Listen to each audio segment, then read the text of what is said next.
Hello friends, मेरा नाम चंदन कुमार। हम लोग डिस्कस कर रहे हैं ऑटो ट्रांसफार्मर। तो ऑटो ट्रांसफार्मर में हम लोग देखें कि इसमें पावर जो ट्रांसफ़र होता है वो कंडक्टिवली और इंडक्टिवली दोनों तरह से होता है। नॉर्मल ट्रांसफार्मर यानी टू वाइंडिंग ट्रांसफार्मर में क्या होता था, सिर्फ इंडक्टिवली या ट्रांसफार्मर एक्शन के कारण पावर ट्रांसफ़र होता था। लेकिन ऑटो ट्रांसफार्मर में क्या होता है, कुछ पावर कंडक्टिवली भी ट्रांसफ़र होता है और कुछ पावर इंडक्टिवली भी ट्रांसफ़र होता है। और ट्रांसफार्मर में हम लोग देखे थे कि सिंगल वाइंडिंग को ही एक ही वाइंडिंग से हम लोग इनपुट भी दे रहे थे और उसी से आउटपुट भी ले रहे थे। ऐसे जनरली हम लोग ट्रांसफार्मर में क्या करते हैं, इनपुट अलग वाइंडिंग में देते हैं और आउटपुट दूसरे वाइंडिंग से लेते हैं। तो अब वहाँ हम लोग देखे थे कि एक ही वाइंडिंग से हम लोग इनपुट भी दे रहे थे और उसी से आउटपुट भी ले रहे थे। तो ये तो ऑब्वियस बात है कि इसमें कॉपर मटेरियल का कुछ सेविंग होगा, यानी कम तार लगेगा। एक ही वाइंडिंग आप कर रहे हैं, उसी से आप इनपुट भी दे रहे हैं और आउटपुट भी ले रहे हैं, तो इसमें कम कॉपर वायर लगेगा, यानी कुछ कॉपर वायर का सेविंग होगा इसमें। तब हम लोग देखते हैं कि कॉपर वायर का जो सेविंग होगा वो कितना होगा, सेविंग ऑफ कॉपर मटेरियल। तो देखिए, ड्रा करते हैं हम लोग ऑटो ट्रांसफार्मर।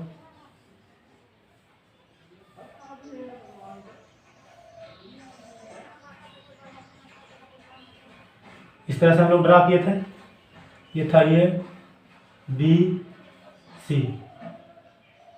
अब देखिए, कॉपर मटेरियल, कितना कॉपर मटेरियल लगेगा डिपेंड करेगा उस कितना वॉल्यूम उसमें लगेगा।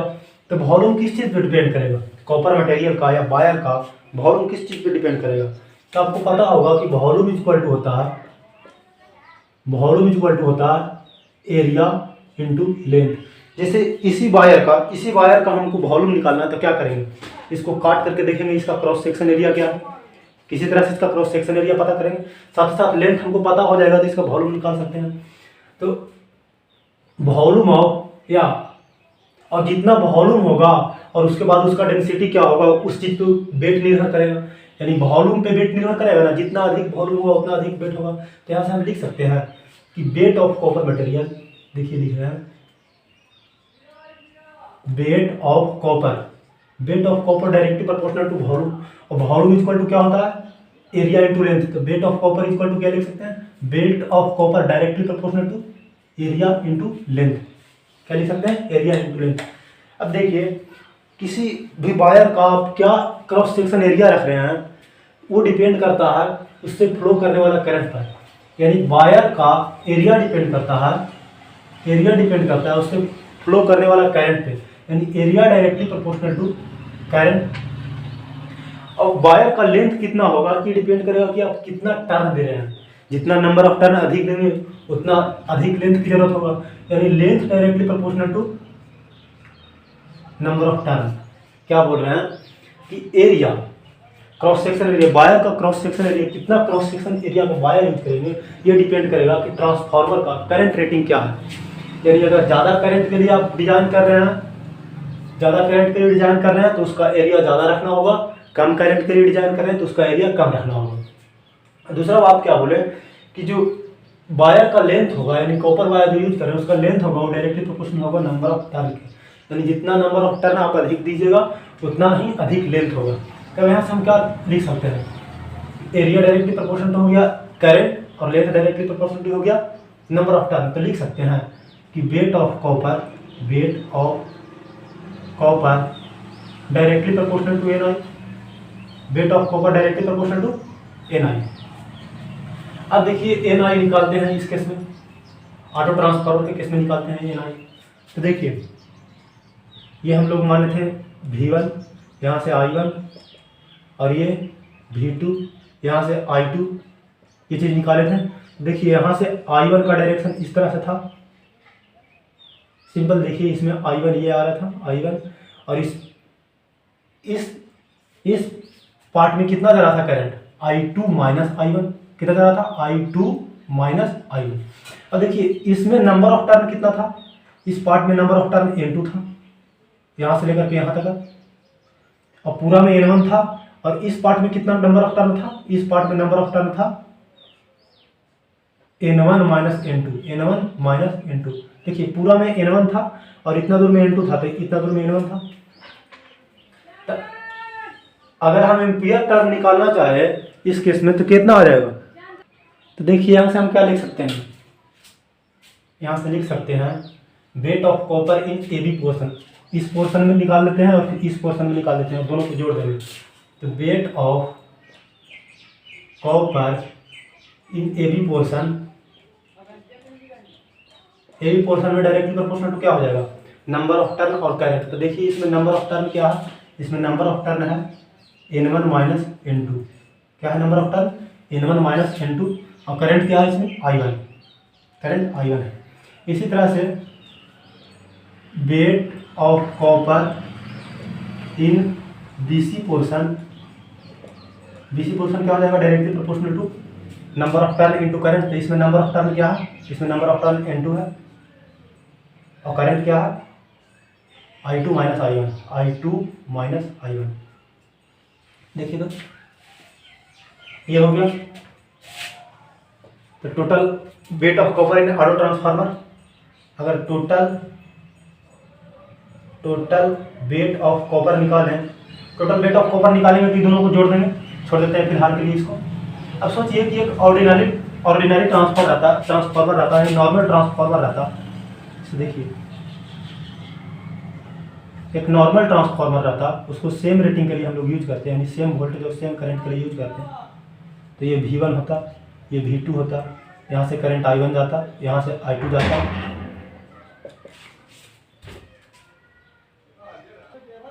तो देखिए तो इस केस में I1 करंट होता, I2 होता इधर। तो इधर नंबर ऑफ टर्न V1 के लिए नंबर ऑफ टर्न N1 रहता, V1 वोल्टेज के लिए N1 नंबर ऑफ टर्न रहता, V2 के लिए N2 नंबर ऑफ टर्न रहता। तो इस कंडीशन में कॉपर मटेरियल का जो रिक्वायर्ड होता, टोटल कॉपर मटेरियल का, तो वो क्या होता? प्राइमरी साइड होता N1 I1 के directly proportional, primary side N1 I1 के डायरेक्टली प्रोपोर्शनल होता और सेकेंडरी साइड N2 I2 के डायरेक्टली प्रोपोर्शनल होता है। यानी in ordinary transformer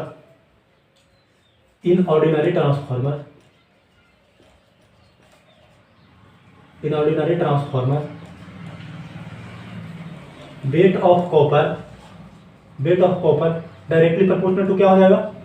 N1 I1 plus N2 I2, directly proportional to N1 I1 plus N2 I2। लेकिन इस केस में क्या देख रहे हैं? इस केस में ये दोनों को जोड़ते हैं, तब देखिए दोनों का रेशियो हम निकालते हैं। यानी यहां तक हो गया। अब निकालते हैं weight of copper in auto transformer, weight of copper in auto transformer. देखिए ए से दिखा दिए इसको, बटा अगर wait of copper in ordinary transformer, दोनों का रेशियो देखना चाह रहे हैं, दोनों को तुलना हम कंपेरिजन कर रहे हैं। तो ऊपर लिखा है weight of copper in auto transformer बटा weight of copper in ordinary transformer, वो से दिखाए हैं ऑर्डिनरी या नॉर्मल ट्रांसफार्मर। तो देखिए तो इस केस में अगर इसको कीजिएगा तो कितना आ जाएगा? ये दोनों को जोड़िए तो ये है N1 माइनस N2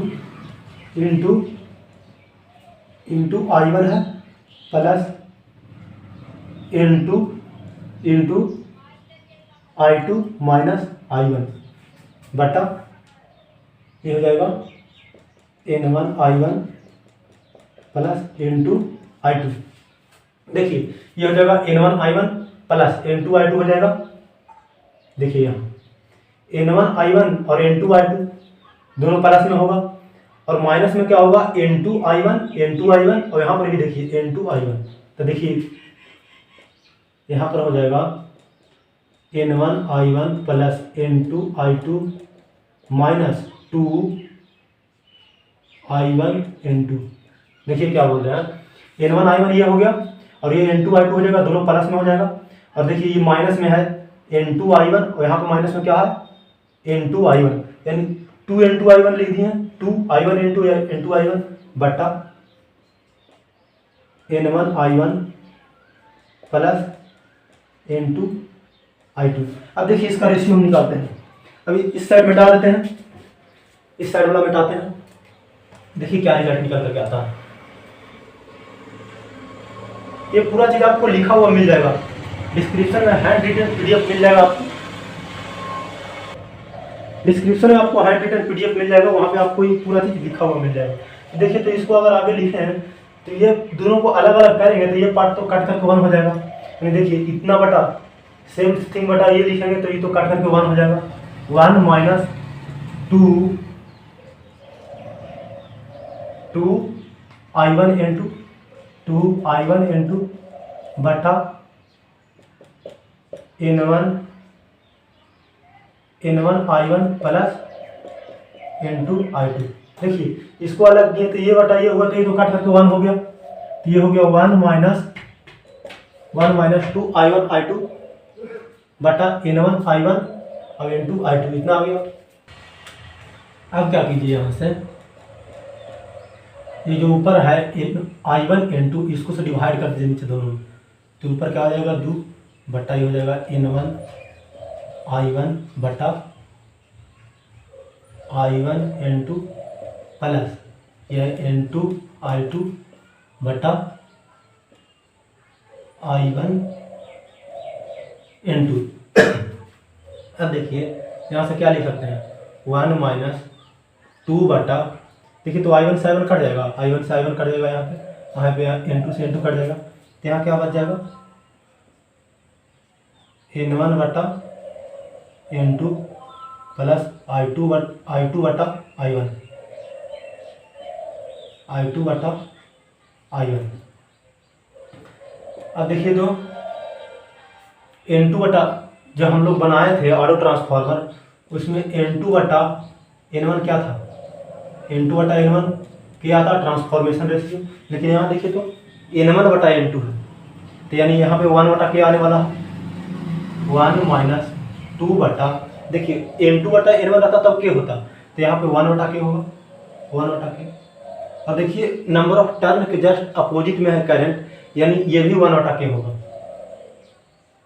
देखिए N2 बटा N1 क्या है, तो अगर इसको करंट के फॉर्म में लिखते हैं तो I1 बटा I2 होता इक्वल टू K, लेकिन यहाँ क्या है I2 बटा I1, यानी ये भी 1 बटा K है। अब देखिए इसको जब जोड़ेंगे तो ये कितना आ जाएगा 1 माइनस ये हो जाएगा 2 बटा, इस दोनों को जोड़िएगा तो हो जाएगा 2 बटा K, 2 से 2 खत्म हो जाएगा तो ये आ जाएगा 1 माइनस K। यानी शुरू में क्या लिखे थे 1 माइनस K टाइम्स आया, ये क्या चीज़ निकल के आया है, ये चीज़ निकल कर आया है weight of copper in auto transformer बटा weight of copper in ordinary transformer. यानी अगर इसको लिखें इस तरह से 1 माइनस K आया ना इसका, इसके ऊपर मिटाना पड़ेगा। देखिए एक लाइन मिटाते हैं, ये चीज़ समझ गए होंगे प्रोसेस, ये चीज़ आपको लिखा हुआ मिल जाएगा। देखिए इसको लिखते हैं अब यहाँ पे, तो क्या लिखे थे weight of copper in auto transformer बटा weight of copper in ordinary transformer या 2 बाइंडिंग ट्रांसफार्मर। इसको ऑर्डिनरी ट्रांसफार्मर या यहाँ पे बोल सकते हैं 2 बाइंडिंग ट्रांसफार्मर, वहाँ ऑर्डिनरी यूज किए हैं तो ऑर्डिनरी यूज कर सकते हैं। ऑर्डिनरी ट्रांसफार्मर को 2 बाइंडिंग ट्रांसफार्मर भी बोल सकते हैं। तो ये क्या निकल के आया, देखिए तो 1 minus K equal to 1 minus K। तो यहाँ से इस चीज़ को जो इधर बट्टा में है इस चीज़ को इधर गुना में लिख सकते हैं, यानी wait of copper in ordinary transformer, यानी जितना ऑर्डिनरी ट्रांसफार्मर कॉपर लगेगा उसका सिर्फ 1 माइनस K टाइम्स लगेगा ऑटो ट्रांसफार्मर। अगर हम सेविंग निकालना चाहें कि कितना बच जाएगा, सेविंग ऑफ कॉपर मटेरियल, इसी तरह से हम लिखना चाहें saving of copper material saving of copper material equal to क्या हो जाएगा, ऑर्डिनरी में कितना लग रहा है weight of copper in ordinary transformer या 2 binding transformer, weight of copper in ordinary transformer minus इसको में कितना लगा 2 बाइंडिंग या ऑर्डिनरी में कितना लगेगा और इसमें कितना लगा है, ये दोनों का अंतर निकालेंगे तो वही ना आ जाएगा सेविंग। तो सेविंग निकालने के लिए क्या उसमें कितना आया है, उसमें आया है 1 minus K into weight of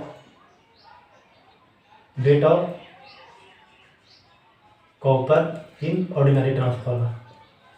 तो यहाँ से आप निकालिएगा तो सेविंग आपको आ जाएगा। देखिए इसको में से कॉमन लीजिएगा, wait of copper in ordinary transformer, तो ये इसमें 1 आ जाएगा, तो 1 माइनस 1 माइनस के, तो ये डायरेक्ट निकल करके जो आएगा आने वाला है के into weight of copper in ordinary transformer, weight of copper in ordinary transformer. देखिए यहाँ से क्या निकल करके आया कि अगर के का वैल्यू मान लीजिए, अगर के का वैल्यू आप 0.8 रखते हैं तो आप 80% कॉपर मटेरियल बचा लिए।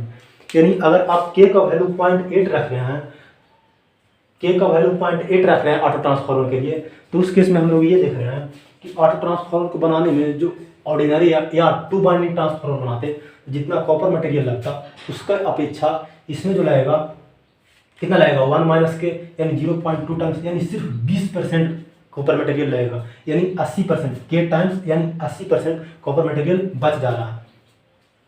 तो यहाँ से हम लोग क्या देखें कि कॉपर मटेरियल कितना लग रहा है ऑटो ट्रांसफार्मर को बनाने में, 1 माइनस के टाइम्स लग रहा है। या आप बोल सकते हैं इसी चीज़ को घटा कर लाए तब कि के टाइम्स रिड्यूस हो जा रहा है या सेव हो रहा है कॉपर मटेरियल। एक चीज़ जो हम लोग पहले भी देखे थे, और देखिए इसको याद कैसे रखेंगे, इतना तो हम डेरिवेशन किए। अब देखिए हम लोग डेरिवेशन करके ये चीज़ निकालें कि कॉपर मटेरियल का रिक्वायर्ड कितना होगा ट्रांसफार्मर में, तो 1 माइनस के टाइम्स, सिर्फ 1 माइनस के टाइम्स रिक्वायर्ड होगा 2 बाइंडिंग या ऑर्डिनरी ट्रांसफार्मर के अपेक्षा। और कॉपर मटेरियल का सेविंग कितना हो जाएगा, के टाइम्स हो जाएगा। तब इस चीज़ को याद कैसे रखें, तो इससे पहले हम आपको बताया था कि पावर ट्रांसफर कंडक्टिवली कर रहा है के टाइम्स, और पावर ट्रांसफर इंडक्टिवली कर रहा है 1 माइनस के टाइम्स। तब एक चीज़ बताइए, ट्रांसफार्मर है तो नॉर्मल ट्रांसफार्मर का वर्क क्या है। अगर नॉर्मल ट्रांसफार्मर का वर्क है कि वो पावर को इंडक्टिवली या ट्रांसफार्मर एक्शन द्वारा ट्रांसफर करे। ट्रांसफार्मर का वर्क क्या है नॉर्मली कि इंडक्टिवली या ट्रांसफार्मर एक्शन के द्वारा पावर को ट्रांसफर करे। लेकिन ऑटो ट्रांसफार्मर में हो क्या जा रहा है, ऑटो ट्रांसफार्मर में ये हो जा रहा है कि पावर कंडक्टिवली ट्रांसफर कर जा रहा है। तो जब पावर कंडक्टिवली ट्रांसफर कर जा रहा है तो इसी कारण हम लोग को हर जगह पर बेनिफिट हो रहा है, एडवांटेज हो रहा है। तो देखिए जहाँ पर भी आपको कुछ निकालने का है, तो जैसे कॉपर मटेरियल रिक्वायर्ड, तो कितना रिक्वायर्ड होगा, तो कॉपर मटेरियल उतने रिक्वायर्ड होगा जितना वो ट्रांसफार्मर एक्शन में काम कर रहा है। इस चीज़ को हम लोग डेरिवेशन से निकाल चुके हैं, अब हम बता रहे हैं कि इसको याद कैसे रखेंगे। तो कॉपर मटेरियल का कितना रिक्वायर्ड होगा, तो कॉपर मटेरियल का उतना ही रिक्वायर्ड होगा जितना ट्रांसफार्मर अपना काम कर रहा है। ट्रांसफार्मर अपना काम करने का मतलब है कि वो कितना टाइम्स पावर इंडक्टिवली ट्रांसफर कर रहा है। तो पावर इंडक्टिवली ट्रांसफर कर रहा है 1 माइनस के टाइम्स, तो कॉपर मटेरियल का रिक्वायर्ड भी होगा 1 माइनस के टाइम्स। तो कॉपर मटेरियल का सेविंग कितना टाइम्स होगा, तो इसको घटा देंगे तो ये के टाइम्स निकल जाएगा। नहीं तो इसको इस तरह से भी समझ सकते हैं कि कॉपर मटेरियल सेव क्यों हो रहा है। कॉपर मटेरियल सेव इसलिए हो रहा है क्योंकि पावर कंडक्टिवली ट्रांसफर हो जा रहा है, इसलिए कॉपर मटेरियल का सेविंग हो रहा है। तो कॉपर मटेरियल का सेविंग उतना ही टाइम्स होगा जितना टाइम्स पावर कंडक्टिवली ट्रांसफर होगा। तो ये चीज़ हम आपको बताए थे कि कंडक्टिवली से याद रख सकते हैं, कंडक्टिवली और कंडक्टिवली यानी के टाइम्स कंडक्टिवली ट्रांसफर होगा। यहाँ से याद रख सकते हैं के टाइम्स कंडक्टिवली यानी के टाइम्स कंडक्टिवली ट्रांसफर होगा, तो बाकी जो इंडक्टिवली बच जाएगा वो 1 माइनस के टाइम्स। तो यहाँ से ये भी चीज़ क्लियर हो जाएगा कि कॉपर मटेरियल का सेविंग कितना होगा के टाइम्स। क्योंकि कॉपर मटेरियल सेव क्यों हो रहा है, सेव इसलिए हो रहा है क्योंकि पावर कंडक्टिवली ट्रांसफर कर रहा है। तो इस तरह से आपको कुछ भी निकालने बोले, जैसे ऑर्डिनरी ट्रांसफार्मर के अपेक्षा इसमें ऑर्डिनरी या 2 बाइंडिंग ट्रांसफार्मर के अपेक्षा ऑटो ट्रांसफार्मर में कितना कॉपर लॉस होगा, तो कॉपर लॉस भी कम होगा। कॉपर लॉस कितना होगा, जितना वो ट्रांसफार्मर एक्शन द्वारा ट्रांसफर कर रहा है, यानी जितना वो अपना काम कर रहा है, तो वो भी 1 माइनस के टाइम्स होगा। उसका वोल्टेज रेगुलेशन भी कम होगा, उसका वोल्टेज रेगुलेशन भी ऑर्डिनरी ट्रांसफार्मर के अपेक्षा 1 माइनस के टाइम्स होगा। तो यहाँ से आप रिलेट करके ये सब चीज़ याद रख सकते हैं इजीली। क्या हम देखें कि इसमें कंडक्टिवली पावर ट्रांसफर कर जा रहा है, इसलिए सब बेनिफिट हो रहा है। तो आप देखिएगा ऑटो ट्रांसफार्मर का, आपको उसके अपेक्षा इसमें लॉस कम होगा, कॉपर लॉस, आयरन लॉस, दोनों लॉस कम होगा इसमें। साथ ही साथ आप देखिएगा कि इसका वोल्टेज रेगुलेशन भी कम होगा। वोल्टेज रेगुलेशन कम होने का मतलब आउटपुट पे वोल्टेज वेरिएशन कम होगा। साथ ही साथ आप देखिएगा कि ये भी देख रहे हैं कि कॉपर मटेरियल कम लग रहा है। इसके बाद देखिएगा कि अगर सेम बाइंडिंग को 2 बाइंडिंग ट्रांसफार्मर को अगर ऑटो ट्रांसफार्मर बदलिएगा तो उसका केवीए रेटिंग बढ़ जाएगा। इस चीज़ को हम अगले वीडियो में डिस्कस करेंगे। तो फिलहाल इस वीडियो में इतना ही रहने देते हैं। आई होप अभी तक जो बताया वो चीज़ आपको समझ में आया होगा। तो याद रखिएगा कि ऑटो ट्रांसफार्मर में हर जगह पर आप हमको बेनिफिट होता है। क्या बेनिफिट होता है? लॉस कम होगा, वोल्टेज रेगुलेशन कम होगा, आपको कॉपर मटेरियल का रिक्वायर्ड कम होगा। तो ये सब चीज़ होता है। जैसे देखिए कॉपर मटेरियल का रिक्वायर्ड कम होगा, साथ ही साथ देख रहे हैं लॉस भी कम हो रहा है। तो जब लॉस कम होगा तो इसका साइज भी सेम केवीए रेटिंग के लिए ऑटो ट्रांसफार्मर का जो साइज होगा वो कम होगा, साइज कम होगा। साथ ही साथ देखिए लॉस कम हो रहा है। लॉस कम हो रहा है यानी इसको दूसरे शब्द में बोले तो कह सकते हैं कि ऑटो ट्रांसफार्मर जो होगा वो ज़्यादा एफिशिएंट होगा। तो इसका डिसएडवांटेज क्या होता है? ये सब तो हम लोग एडवांटेज देखेंगे। इसका वोल्टेज रेगुलेशन अच्छा होता है, कम होता है यानी अच्छा होता है। इसका लॉस कम होता है यानी ज़्यादा एफिशिएंट होता है। इसका केवीए रेटिंग ज़्यादा होता है। तो इसका घाटा क्या होता है? तो इसका घाटा होता है कि इसमें प्राइमरी और सेकेंडरी कंडक्टिवली रहता है, मतलब आइसोलेटेड नहीं रहता है। उसमें क्या रहता था? आइसोलेटेड रहता था, यानी प्राइमरी का करंट सेकेंडरी में नहीं फ्लो होता था, लेकिन इसमें आइसोलेटेड नहीं रहता है। दूसरा इसका डिसएडवांटेज है कि इसको बहुत ज़्यादा केवीए रेटिंग के लिए नहीं यूज कर सकते हैं। इसको छोटा पावर के लिए मतलब कम पावर के लिए यूज कर सकते हैं, बहुत हाई केवीए रेटिंग के लिए इसको आप यूज नहीं कर सकते। तो ये इसका कुछ डिसएडवांटेज है। आई होप जो भी अभी तक बताएं ये चीज़ आपको समझ में आया होगा। नेक्स्ट अब अगले वीडियो में हम लोग देखेंगे कि 2 बाइंडिंग ट्रांसफार्मर को ऑटो ट्रांसफार्मर बदलते हैं तो उस केस में क्या होता है।